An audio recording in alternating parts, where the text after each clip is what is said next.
রমজানে নারীরা উচ্চ আওয়াজে কোরআন তেলাওয়াত করতে পারবেন কিনা? আপনার কোনো এক বক্তব্যে শুনেছি যে দেরি করে ইফতার করা নিষেধ, কিন্তু আমরা যেখানে থাকি কাজীবাড়ি, সেখানে গুগল অনুযায়ী যে সময় সূর্যাস্ত হয় তার 2 মিনিট পর ইফতারের জন্য আজান দেওয়া হয়। আপনার কথা অনুযায়ী এটা তো ইহুদিদের সাথে সাদৃশ্য হয়ে গেল। এ বিষয়ে যদি কিছু বলতেন। শবে কদরের নামাজ কত রাকাত, নিয়ত কিভাবে করব, কি কি স্পেশাল আমল আছে? রমজানের শেষ দশকের জন্য বিস্তারিত কিছু আমল বলুন। প্রথম কথা হলো, সূর্যাস্তের সময়ের যদি 2 মিনিট পর কেউ ইফতার করে তাহলে এটাকে বসেন আপনি বসেন, উঠছেন কেন? প্রথম কথা হলো, সূর্যাস্তের 2 মিনিট পর যদি কেউ ইফতার করে, 3 মিনিট পর কেউ ইফতার করে, তাহলে এর কারণে সে ইহুদিদের সাথে সাদৃশ্য হয়ে গেছে এমনটি বলার কোনো সুযোগ নেই। কেন সুযোগ নেই? কারণ ইহুদিরা যে দেরিতে ইফতার করে, বর্তমানে রাফিজি যারা আছে, শিয়া যারা আছে, এরাও দেরিতে ইফতার করে। এই দেরিতে ইফতার করা মানে 2 মিনিট 3 মিনিট না, তারা চতুর্দিকে অন্ধকার হয়ে শেষ হওয়ার পর তারা ইফতার করে, যেটা অনেক ক্ষেত্রে 15-20 মিনিট বা আধা ঘন্টা সময়ও লাগে। তারপরে যায় চতুর্দিকে অন্ধকারে ছেয়ে যায়, অন্ধকারে চতুর্পাশকে ছেয়ে গেলে তারপরে ইফতার করাটা হলো তাদের স্বভাব। অতএব কোনো মুসলিম 2-3 মিনিট পরে বা 2-4 মিনিট পরে ইফতার করলে সে ইহুদিদের সাথে সাদৃশ্য হয়ে গেছে, রাফিজি বা শিয়াদের সাথে সাদৃশ্য হয়ে গেছে এমনটি বলার কারণ নাই। তবে এটা ঠিক যে নবী করিম সাল্লাল্লাহু আলাইহি সাল্লাম বলেছেন, এই উম্মত ততদিন কল্যাণের মধ্যে থাকবে মা আজ্জালুল ফুতুর ও আখারুস সাহুর, যতদিন তারা ইফতার তাড়াতাড়ি করবে আর সাহারি দেরিতে করবে। ইফতার তাড়াতাড়ি করার মানে হলো সূর্য ডুবে গেছে, নিশ্চিত হয়ে গেছেন, তারপর আর বিলম্ব না করে সাথে সাথে ইফতার করা, এটা হলো ইফতার তাড়াতাড়ি করার অর্থ। আর সাহারি দেরিতে করার অর্থ হলো সাহারি শেষ করার কিছুক্ষণ পর আজান হবে বা ফজর ওয়াক্ত হবে, একেবারে শেষ মোমেন্টে আজানের ঠিক আগের মিনিট পর্যন্ত খাচ্ছেন, এটা সুন্নাহ না। নবী করিম সাল্লাল্লাহু আলাইহি সাল্লাম সাহারি খেয়ে শেষ করার পর ফজরের জন্য দাঁড়াতেন, এর মধ্যে প্রায় 50টি আয়াত তেলাওয়াত করার মতো সময় থাকতো হাতে। এখন বেশিরভাগ মানুষ, আমরা দেখা যায় সাহারি খেতে গেলে মুয়াজ্জিনের সাথে আমাদের প্রতিযোগিতা হয়। মুয়াজ্জিন মাইক নিয়ে দাঁড়ায়, আজান দিবে, আর আমরা খাবার মুখে নিয়ে আমরা কম্পিটিশন করি যে আমি আগে শেষ করব, মুয়াজ্জিন শেষ চেষ্টা করে মুয়াজ্জিন আগে আজান দিবে, মানে ভাবখানা এমন। তো এটা সুন্নাহ না, মানে একেবারে লাস্ট মিনিট পর্যন্ত খেতে থাকলেন, এটা সুন্নাহ না। বরং সুন্নাহ হলো সামান্য একটু গ্যাপ রাখা। তবে হ্যাঁ, এটা ঠিক যে একেবারে শবে সাদিক হওয়ার আগ মুহূর্ত পর্যন্ত যদি কেউ খায় তার রোজা হয়ে গেছে, তার রোজা হয়ে যাবে। আর ইফতারের ক্ষেত্রে সূর্য ডুবে গেছে, ঘড়ি এই দিক সেদিক হতে পারে, 1 মিনিট আমার ঘড়িটা স্লো হতে পারে, এই সন্দেহের কারণে কেউ 1 মিনিট দেরি করে খেলো, তাতে সে দেরি করে ইফতার করেছে এটা বলা যাবে না, বা তাড়াতাড়ি ইফতার করার খেলাফ আমল করেছে সেটাও বলা যাবে না। তবে এটা ঠিক যে ইফতার তাড়াতাড়ি করতে হয় আর সাহারি দেরিতে করতে হয়, এবং ইহুদিরা রাফিজিরা যারা চতুর্দিকে অন্ধকার ছেয়ে যাওয়া পর্যন্ত অপেক্ষা করে, আমরা সেটা করব না। আমাদের সমাজে আলহামদুলিল্লাহ এখন সচেতনতা হয়েছে, মানুষ ওয়াক্ত হওয়ার পর পর ইফতার সাধারণত করে। আর একটা জিনিস গুরুত্বপূর্ণ, তা হলো ইফতার এবং সাহারির সাথে আজানের সম্পর্ক সরাসরি নাই। অর্থাৎ আজান হলে আপনি ইফতার করবেন আর আজানের আগ পর্যন্ত খাবেন, ব্যাপারটা সেরকম না। মুয়াজ্জিন আজান 1 মিনিট পরে দিতে পারে, 2 মিনিট পরে দিতে পারে, 1 মিনিট আগে দিতে হবে, কারণ আজানটা তো একেবারে ওই মিনিট হওয়ার সাথে সাথেই দেওয়া আবশ্যক না, অথবা ঘড়ির সমস্যা হতে পারে। এই জন্য আপনি দেখবেন টাইম হলো কিনা সেটা। অতএব যদি টাইম আপনি মেনটেন করে ইফতার এবং সাহরি করেন, ইনশাআল্লাহ সুন্নাহ আদায় হয়ে যাবে, আল্লাহ চাহেন। সময়ত ভাই সকল, এ মাসে আমাদের সবচেয়ে প্রধান এবং সবচেয়ে মূল যে কাজটি বিশেষ গুরুত্বের সাথে করা উচিত, সেটি হলো যথাযথভাবে সিয়াম পালন করা। কারণ এই মাসের প্রধান আমলটাই হলো সিয়াম বা রোজা। আর সিয়াম শব্দের অর্থ বিরত থাকা। অতএব আমাদেরকে এই মাস আল্লাহ রাব্বুল আলামিন সিয়াম পালন করার নির্দেশ দিয়ে মূলত বিরত থাকার অভ্যাস আমাদের গড়ে তুলবার সুযোগ দিয়েছেন। অতএব যথাযথভাবে সিয়াম পালন করার মানে হলো সিয়ামকে তার স্ট্রাকচারাল দিকটাকে খেয়াল করার পাশাপাশি তার ফিনিশিংয়ের দিকটাকেও খেয়াল করতে হবে। সিয়ামের বা রোজার বাহ্যিক স্ট্রাকচারাল দিকটা তো একেবারেই পরিষ্কার, শোবে সাদিক থেকে নিয়ে ফজরের ওয়াক্ত হয় তখন থেকে নিয়ে সূর্যাস্ত পর্যন্ত এই পুরো সময় পানাহার এবং যৌনতা এটা থেকে বিরত থাকা, এটাই হলো সিয়ামের মূল স্ট্রাকচার। এটা ঠিক রাখার পাশাপাশি আমরা যখন সিয়ামকে অর্থবহ করার জন্য অন্য সব নিষিদ্ধ বিষয়গুলো থেকেও বিরত থাকবো, বেঁচে থাকবো, তখন ইনশাআল্লাহ সিয়াম আমাদের আরও বেশি কার্যকর, আরও বেশি যথাযথ, আরও বেশি আমাদের জন্য জান্নাত লাভের কারণ হবে, জাহান্নাম থেকে মুক্তির কারণ হবে ইনশাআল্লাহ বিইذনিল্লাহ। এই জন্য সিয়াম সাধনা করে এই পুরো মাস জুড়ে সকল প্রকার গুনাহ থেকে বেঁচে থাকা, এটা আমাদের অন্যতম একটা কর্তব্য। নবী করিম সাল্লাল্লাহু আলাইহি সাল্লাম বলেছেন, রুব্বা সাইমিন লাইসা লাহু মিন সিয়ামিহি ইল্লাল জু'। বহু রোজাদার আছে যাদের রোজা ক্ষুধার্ত থাকা ছাড়া আর বিশেষ কোনো কাজে আসে না। আমরা যেন সেই হতভাগা মানুষদের কাতারে শামিল না হই। আল্লাহ রাব্বুল আলামিন আমাদের সবাইকে সেই তৌফিক দান করুন। প্রিয় ভাইরা আমার, এই জন্য মুখ দ্বারা গীবত, মিথ্যা, পরনিন্দা, ঝগড়া, যত রকমের নিষিদ্ধ কর্ম আছে সেগুলো থেকে বিরত থাকা, হাত দিয়ে, পাও দিয়ে, অন্য অঙ্গ প্রত্যঙ্গ দিয়ে সকল প্রকার গুনাহ থেকে বেঁচে থাকা, এটা হবে আমাদের রমাদানের অন্যতম একটা গুরুত্বপূর্ণ পদক্ষেপ। এটা যদি করতে পারি তাহলে রমাদান মাসের সিয়াম পালন সার্থক হবে, সফল হবে ইনশাআল্লাহ বিইذনিল্লাহ। আল্লাহ আমাদের সবাইকে সকল প্রকার গুনাহ থেকে বেঁচে থাকার তৌফিক দান করুন। সিয়ামের উদ্দেশ্য যে তাকওয়া অর্জন করা, সে তাকওয়া হাসিল হওয়ার জন্য, সে তাকওয়া অর্জন হওয়ার জন্য সকল প্রকার গুনাহের পথগুলো বন্ধ করা, এটা অত্যন্ত গুরুত্বপূর্ণ। গুনাহের পথগুলো যদি খোলা থাকে তাহলে এই সিয়াম অর্থবহ হবে না, এই সিয়াম যথাযথ হবে না, এই সিয়াম আমাদের জন্য কার্যকর হবে না। এই জন্য আমরা চেষ্টা করব সর্বোচ্চ সকল গুনাহ থেকে বেঁচে থাকার। রব্বে করিম আমাদের সবাইকে সেই তৌফিক দান করুন। প্রিয় ভাইরা আমার, এই মাস আসার পরও যদি আমরা আমাদের গুনাহগুলো আল্লাহর কাছে মাফ করাতে না পারি, চোখের পানি ফেলে দোয়া করে, কান্নাকাটি করে, সিজদায় গিয়ে একান্তে নিরিবিলি আল্লাহর সাথে যদি এই মাসেও কথা বলতে না পারি, তাহলে জীবনে আর কখনো এই সুযোগ হওয়ার আশা বড় দুরূহ। এর চেয়ে হতভাগা আল্লাহর জমিনে আর কেউ নেই, যে ইসলাম গ্রহণ করার পর মুসলিম হয়েও রমাদানের সুফলটা আদায় করতে পারল না। তার চেয়ে হতভাগা আর কেউ নেই। এই জন্য শুধুমাত্র এই গতানুগতিক সিয়াম আর তারাবি নয়, বরং এর পাশাপাশি আল্লাহর কাছ থেকে গুনাহগুলোকে মাফ করাবার জন্য আমাদের বিশেষ প্রচেষ্টা থাকতে হবে। ইফতারের আগে চোখের পানি ফেলে, কায় মনোবাক্যে দুহাত তুলে, প্রাণ উজাড় করে আল্লাহর কাছে আমরা দোয়া নিবেদন করব। এবং সাহরি খেতে উঠলে ভোর রাতে তখন দোয়ায় মনোনিবেশ করব। চলতে ফিরতে, উঠতে বসতে আল্লাহকে স্মরণ করব। মোবাইলে, সোশ্যাল মিডিয়াতে বিভিন্ন চোখের জেনা, কানের জেনা, বিভিন্ন রকমের যে গুনাহগুলো হয় সেগুলোর পথগুলো সব বন্ধ করব ইনশাআল্লাহ।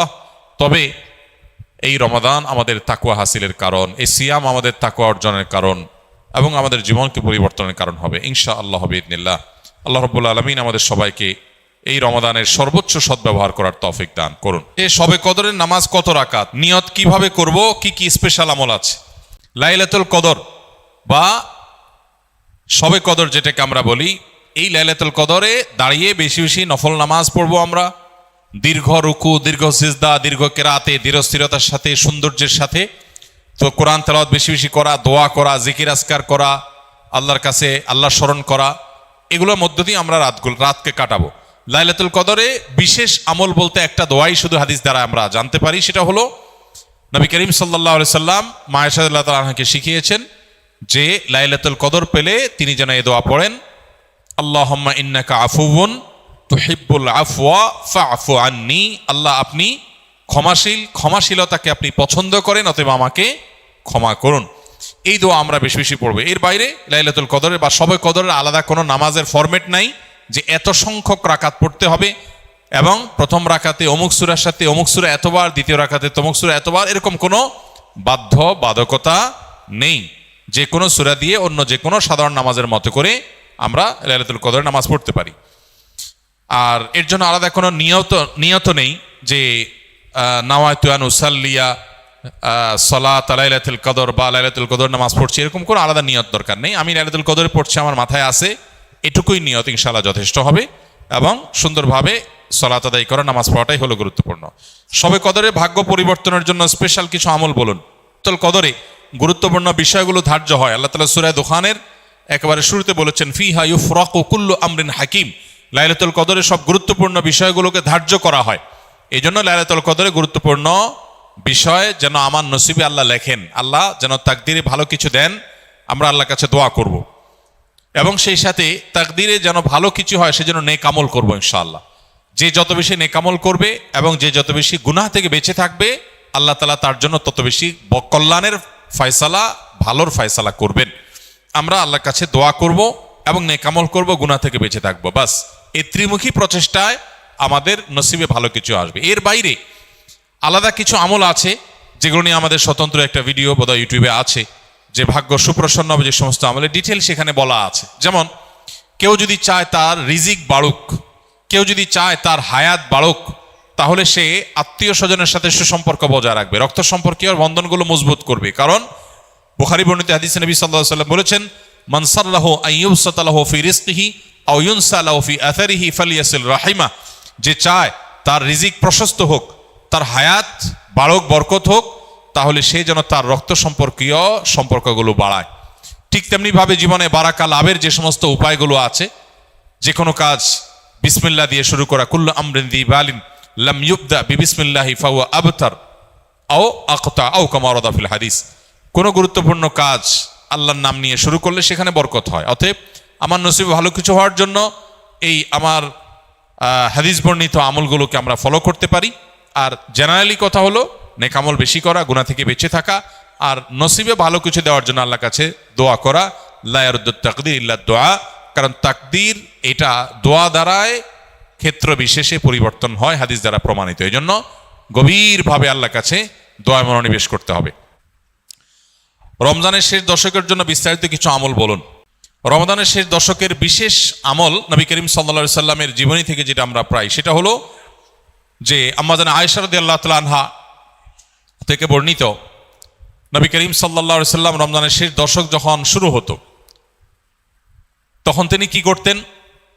কানান নবী সাল্লাল্লাহু আলাইহি সাল্লাম ইদা দাখালাল আশর, রমজানের শেষ দশক যখন শুরু হতো, আহইয়া লাইলা, নাম্বার 1, তিনি রাত জেগে ইবাদত করতেন। অনেক মুহাদ্দিসগণ, অনেক হাদিস বিশারদগণ বলেছেন এর অর্থ হলো রাতে তিনি ঘুমোতেন না শেষ দশক। আবার অনেক মুহাদ্দিসগণ বলেছেন কুমিল লাইলা ইল্লা কালিলার উপর আমল করে সামান্য ঘুমাতেন, বেশিরভাগ রাতে ইবাদত করতেন। তাহলে 1 নম্বর আমল হলো শেষ দশকের প্রতিটা রাত জেগে ইবাদত করা। নাম্বার 2, ওয়াইকাযা আহলাহ, নফল আমলের জন্য অন্য কোনো সময় পরিবারকে ডেকে তুলতেন না, কিন্তু রমজানের শেষ দশক পরিবারকে ঘুম থেকে ডেকে তুলতেন ইবাদতের জন্য। তার মানে পরিবারকে ইবাদতের জন্য উদ্বুদ্ধ করতে হবে। 3 নম্বর, ওয়াশাদ্দা মিজারাহ, তিনি ইবাদতের জন্য কোমর বেঁধে নিতেন। কোমর বেঁধে নেওয়ার একটা অর্থ করেছেন অনেক হাদিস বিশারদ, স্ত্রী সহবাস থেকে দূরে থাকতেন। আরবরা এরকম কোমর বেঁধে নেওয়া বলতে এরকম ইঙ্গিত করে থাকে। আবার অনেক মুহাদ্দিসগণ এর ব্যাখ্যা করেছেন যে কোমর বেঁধে নেওয়া মানে আমরা যেরকম বলি কোমর বেঁধে ইবাদত করা, কোমর বেঁধে নেমে যাওয়া কোনো কাজে, তার মানে সর্বোচ্চ মেহনত এবং পরিশ্রম সাধনা করতেন ইবাদতের জন্য। আর অন্য আরেকটি হাদিসে আসছে, কানা ইয়াজতাহিদু ফীহি মা লা ইয়াজতাহিদু ফি গায়রি, নবীজি শেষ দশকে ইবাদতের জন্য এত বেশি পরিশ্রম করতেন, বছরে অন্য কোনো সময় ইবাদতের জন্য এত পরিশ্রম করতেন না। অথচ আমরা শেষ দশকে বেশিরভাগ মানুষ হয় গ্রামের বাড়ি যাওয়ার নিয়ে ব্যস্ত, গ্রামের বাড়ি যাওয়ার পরে বিভিন্ন বাড়িতে বাড়িতে ঘোরার, গ্রামে গ্রামে ঘোরার নিয়ে ব্যস্ত, আর শহরে যারা আছি তারা কেনাকাটা, শপিং ইত্যাদিতে ব্যস্ত। তো এটা হলো আমাদের শেষ দশকের অভ্যাস, যেটা হাদিসের একেবারেই বিপরীত। শেষ দশক হওয়া উচিত প্রথম দশক, দ্বিতীয় দশকের চাইতে বেশি ইবাদতে বেশি মনোযোগী হওয়া উচিত আমাদের শেষ দশকে। আল্লাহ আমাদেরকে তৌফিক দান করুন। রমজানে নারীরা উচ্চ আওয়াজে কোরআন তেলাওয়াত করতে পারবেন কিনা? নারী হোক আর পুরুষ হোক, কোরআনে কারিমের তেলাওয়াতের মধ্যে নীরবে তেলাওয়াত করতে পারেন, আবার কিছুটা মৃদু কণ্ঠের মৃদু আওয়াজে তেলাওয়াতও করতে পারেন। বিশেষ করে বাসা বাড়িতে একটু মৃদু কণ্ঠের আওয়াজে তেলাওয়াত করাই ভালো। শয়তানকে বিতাড়িত করবার প্রয়োজনে বিশেষ করে একটু উচ্চ স্বরে, একটু সরবে কোরআন তেলাওয়াত করা গুরুত্বপূর্ণ। মেয়েদের কোরআন তেলাওয়াতের ক্ষেত্রে লক্ষ্য করতে হবে যে পরপুরুষের কানে যেন তেলাওয়াতের আওয়াজ না যায়, রাস্তায় বাসার বাইরে যেন না যায়, সেটা খেয়াল রাখতে হবে। বাসার ভিতরে যদি থাকে পরপুরুষ বা গায়রে মাহরামের কানে যদি আওয়াজ যাওয়ার আশঙ্কা না থাকে তাহলে কোনো অসুবিধা নেই, বাসায় বসে সেরকম তেলাওয়াত মা বোনরা করতে পারবেন। এবং সবসময় তাদের একেবারে নীরবেই করতে হবে এমন কোনো বাধ্যবাধকতা নাই, বরং কিছুটা সরবে করতে পারেন। বিশেষ করে পরিবারের অন্যান্য সদস্যদেরকে কোরআন তেলাওয়াতে উদ্বুদ্ধ করার জন্য যদি একটু আওয়াজ দিয়ে পড়েন তাতে কোনো অসুবিধা নাই, বরং অনেক ক্ষেত্রে এটা ভালো সন্তানদেরকে অভ্যস্ত করার জন্য। এবং বিশেষ করে আজকাল তো একটু সরবে আওয়াজ কোরআন তেলাওয়াত এটা বাসাবাড়ি থেকে আমাদের বিভিন্ন জায়গা থেকে এটা উঠে গেছে, এটা করা দরকার। হ্যাঁ, মসজিদে যখন আপনি তেলাওয়াত করবেন বা এমন জায়গায় তেলাওয়াত করবেন যেখানে আরো অনেক মানুষ আছে, সেখানে জোরে তেলাওয়াত করলে অন্যদের ডিস্টার্ব হবে, সেখানে অন্যের ডিস্টার্ব যেন না হয় সেভাবে আপনাকে তেলাওয়াত করতে হবে। নবী করিম সাল্লাল্লাহু আলাইহি সাল্লাম মসজিদে নববীতে এক ব্যক্তিকে উচ্চস্বরে কোরআন তেলাওয়াত করতে শুনে বলেছেন যে তুমি যাকে শোনাতে চাচ্ছ তিনি বধির নন, অর্থাৎ তোমার আওয়াজ যেন অন্য কারোর কষ্টের কারণ, ডিস্টার্বের কারণ না হয়, এটা আমাদের খেয়াল রাখতে হবে ইনশাআল্লাহ তাআলা। আপনার কোনো এক বক্তব্যে শুনেছি যে দেরি করে ইফতার করা নিষেধ, কিন্তু আমরা যেখানে থাকি কাজীবাড়ি সেখানে গুগল অনুযায়ী যে সময় সূর্যাস্ত হয় তার 2 মিনিট পর ইফতারের জন্য আজান দেওয়া হয়। আপনার কথা অনুযায়ী এটা তো ইহুদিদের সাথে সাদৃশ্য হয়ে গেল, এ বিষয়ে যদি কিছু বলতেন। রমাদান এলেই মা বোনেরা প্রতিযোগিতামূলক কোরআন খতম দেন, অনেকে বিষয়টি বাড়াবাড়ি বলেন, কারণ হিসাবে যুক্তি দেয় যে দ্রুত পড়লে সহি হওয়ার সম্ভাবনা কম থাকে এবং অর্থ বুঝে পড়া ভালো। কথাটা কতটা যুক্তিযুক্ত? কোরআনে কারীম পড়ে শেষ করা, খতম দেওয়া এবং একাধিক খতম দেওয়া, বেশি বেশি তেলাওয়াত করা রমজান মাসে, এটা সালাফে সালেহ থেকে প্রমাণিত। আমাদের পূর্বসূরিগণ তারা রমজানের শেষ দিন পর্যন্ত বেশি থেকে বেশি কোরআনে কারীমের তেলাওয়াতে মগ্ন থাকতেন। যেহেতু এই মাসটাই হলো কোরআন নাজিলের মাস, অতএব এই মাসের অন্যতম গুরুত্বপূর্ণ আমলটা হলো বেশি বেশি কোরআন তেলাওয়াত করা। যেসব ভাইরা কোরআন তেলাওয়াত জান না তারা কোরআন তেলাওয়াত শিখতে পারেন। আমরা সুন্নাহ ফাউন্ডেশন থেকে দীর্ঘ 1 বছর টানা পরিশ্রম করার পর আলহামদুলিল্লাহ যারা কোরআন সহি বা শুদ্ধভাবে পড়তে বা তেলাওয়াত করতে পারেন না, এমনকি আরবি অক্ষরও চিনেন না, তাদের সুবিধার্থে আমরা সহজ সূত্রে কোরআন শিখি নামে একটা কোর্স আমরা চালু করেছি। এবং এই কোর্সটা প্রতিদিন তারাবির পর আমাদের ভেরিফাইড ইউটিউবে, অর্থাৎ আমার নামে যে ইউটিউব চ্যানেল আছে সেখানে প্রতিদিন একটা করে পর্ব আপলোড হয়। গত 2 রাতে 2টি পর্ব আপলোড হয়ে গেছে, আজকে তারাবির পরে 3 নম্বর পর্ব আপলোড হবে ইনশাআল্লাহ।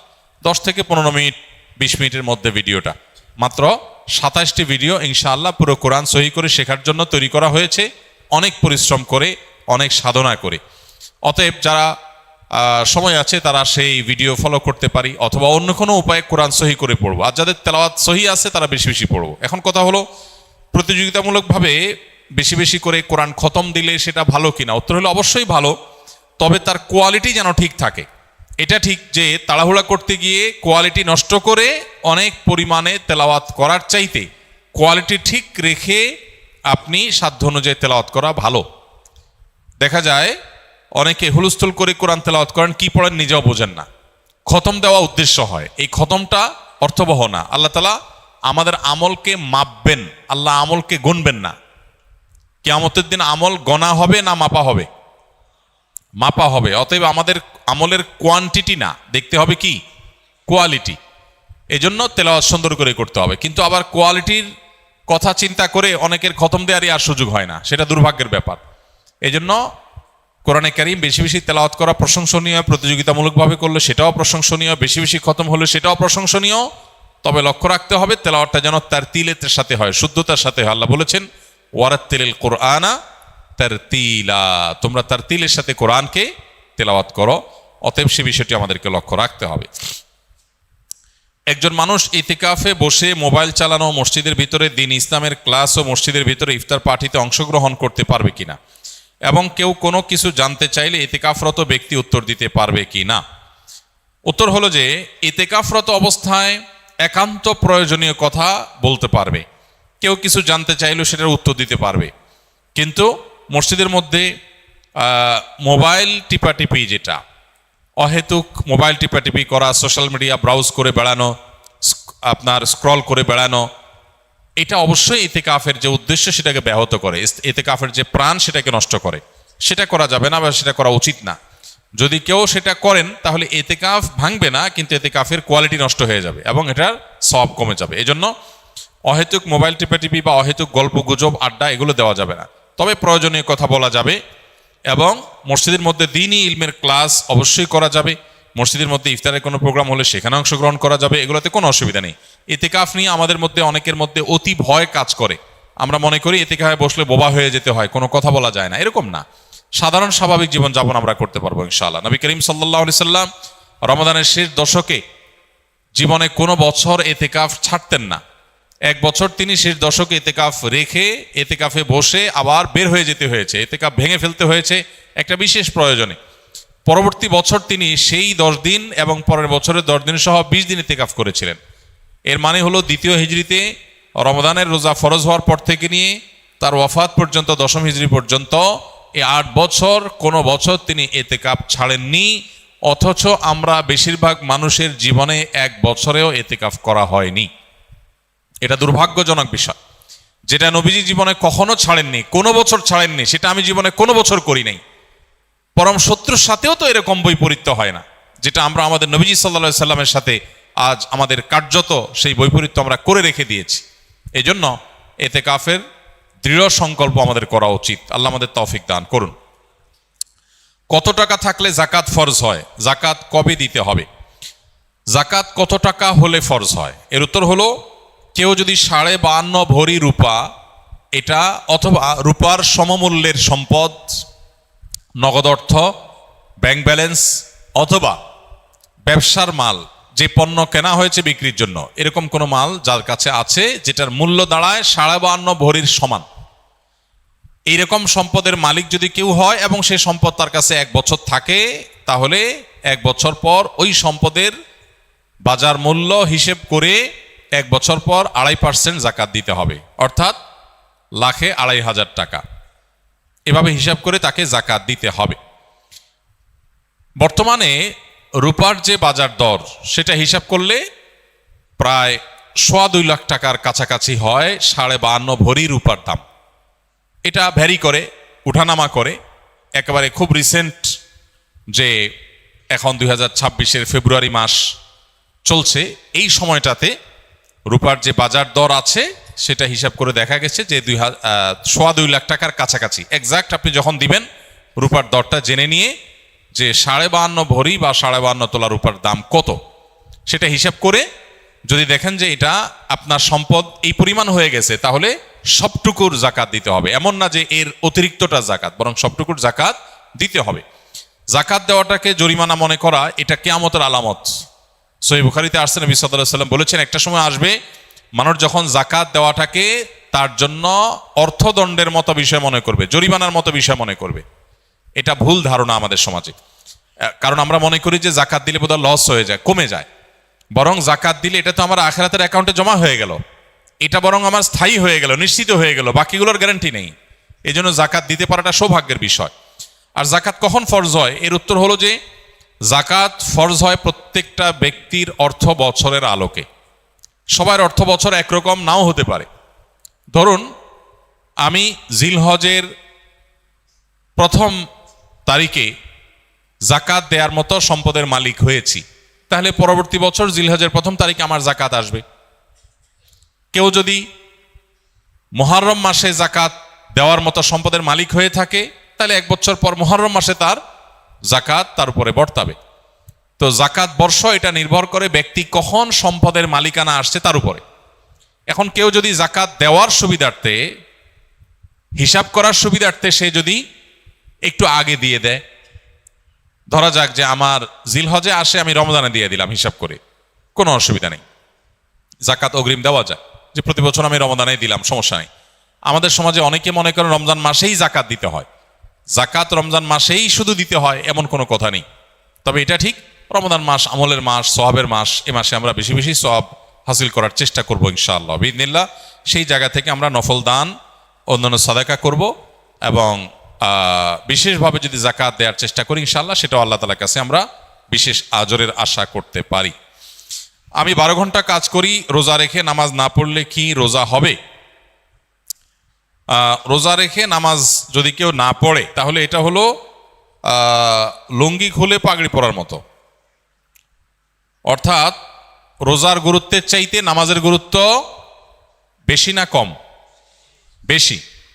এখন আপনি রোজা রাখছেন কিন্তু নামাজ পড়েন নাই, তাহলে আপনি পাগড়ি পরছেন কিন্তু লুঙ্গি পরেন নাই, তাহলে পাগড়ি পরছেন, পাগড়ি পরার সওয়াব পাবেন, কিন্তু তার চাইতে লুঙ্গি না পরার গুনাহ ভয়ঙ্কর। তো এই জন্য রোজা রাখছেন, রোজার সওয়াব পাবেন, কিন্তু নামাজ পড়েন নাই, তার জন্য গুনাহ হবে তার চাইতে অনেক বেশি। এই জন্য রোজা রাখা উচিত, আবার নামাজও পড়া উচিত। রোজা রাখা যতটা উচিত, নামাজ তার চেয়ে বেশি পড়া, নামাজ পড়া আরও বেশি উচিত বা বেশি কর্তব্য। অতএব এই গুরুত্বটা আমাদের বুঝতে হবে এবং বোঝার চেষ্টা করতে হবে। আল্লাহ আমাদেরকে তৌফিক দান করুন। আমি জানতে চাচ্ছি, যদি কখনো শারীরিক অসুস্থতার কারণে তারাবি নামাজ না পড়তে পারি, এতে কি গুনাহ হবে? শুধু এশার নামাজ আদায় করলে হবে? বিশেষ কোনো অসুস্থতার কারণে কেউ যদি তারাবি নামাজ না পড়েন, তার রোজা হয়ে যাবে এবং তার গুনাহ হবে না ইনশাআল্লাহ। বিশেষ করে অসুস্থতার কারণে কেউ যদি মিস করেন, এরকম হতে পারে কালে ভদ্রে হঠাৎ কোনোদিন অসুস্থ হয়েছেন অথবা 2-4 দিন আপনার মিস হয়েছে, তো তাতে কোনো অসুবিধা হবে না ইনশাআল্লাহ। কারণ তারাবি নামাজ আদায় করা এটা ফরজ না, তবে একান্ত ওজর ছাড়া এটা ছেড়ে দেওয়া এটা চরম দুর্ভাগ্যের ব্যাপার এবং অবশ্যই অনুচিত কাজ এবং গুরুত্বপূর্ণ একটি সুন্নাহ পরিত্যাগ করা হলো। কিন্তু অসুস্থতার কারণে যদি কখনো মিস হয়, তাতে গুনাহ হবে না ইনশাআল্লাহ। বিশেষ কোনো কারণে বাদ পড়লে আপনার রমজানের রোজা ঠিকই আদায় হয়ে যাবে।